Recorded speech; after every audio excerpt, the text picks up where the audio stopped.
So you're a dog owner here in Ellisville. You know the goal, right? You want a dog who's just as calm on a quiet walk through your neighborhood as they are when things get a little busier. Well, in this explainer, we're going to break down exactly how you can find the right local trainer to help your dog become a happy, confident companion no matter the situation. Having a well-trained dog just makes everything about living here that much better. Just imagine it.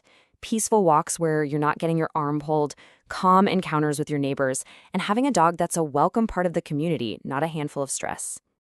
Okay, let's get into it. First things first, we need to talk about the philosophy, the whole idea behind how modern, effective dog training actually works. Today, the absolute best approach you can find is positive reinforcement. It's all based on science, and the idea is super simple. You reward your dog for making the right choices. This builds a relationship based on trust, which is way more effective and, frankly, much kinder than using fear or punishment. So what does that look like in practice? Well, these are the skills you're going to want. Sit down and stay. Those are your basics for good manners anywhere you go.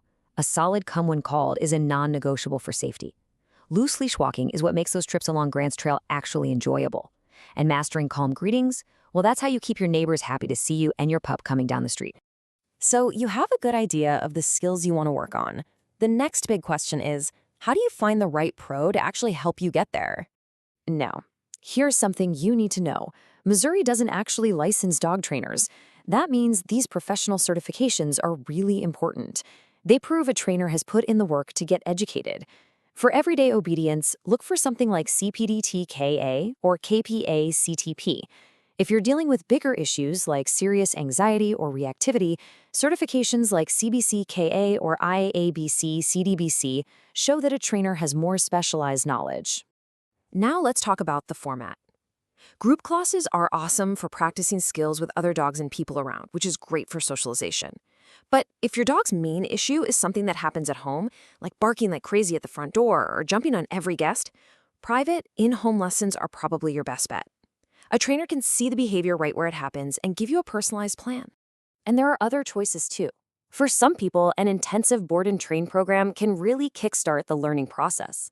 Or there's day training, where your dog gets professional training while you're at work. It's a pretty supportive option.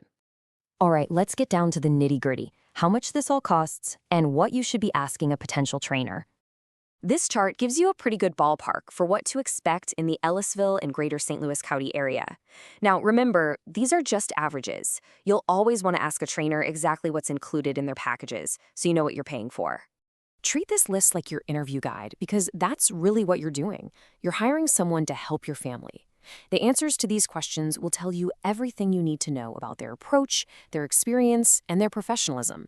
It'll help you feel really confident in your decision. Training doesn't just happen in a class. It's about how you and your dog live in our community, which means knowing the local rules and where you can go to practice. 6 feet. That's the number to remember. It's the maximum leash length allowed in any public space in Ellisville, unless you're in a designated off-leash park. Yep, that means those long, retractable leashes aren't allowed on public paths. It's all about safety and making sure you have control. And being a responsible dog owner means knowing these other local rules too. Getting a rabies vaccine and the county tag from your vet is required. And that rule about excessive barking, that's a perfect example of how good training can help you be a great neighbor. So where can you go to work on these skills? Well, once you've built up a really solid recall with your trainer, Bluebird Park is the perfect spot. It has a fenced-in dog park, so you can practice off-leash training in a safe, controlled environment. And when you're ready to put those loose leash walking skills to the test in the real world, Grant's Trail is an amazing training ground. With all the walkers, joggers, and cyclists, it gives you just the right amount of distraction to help your dog learn to focus on you. And hey, don't forget about all the other incredible parks just a short drive away. The St. Louis County Park System is huge. Exploring new trails at places like Queenie or Creve-Coeur Lake is a fantastic way to keep reinforcing all that great leash training in new and exciting places.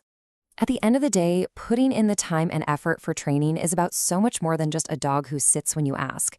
It's really about strengthening that bond you have and giving you both the freedom to enjoy life together. A well-behaved dog can go anywhere with you, from local parks to a friend's backyard. We wish you the very best of luck on your training journey.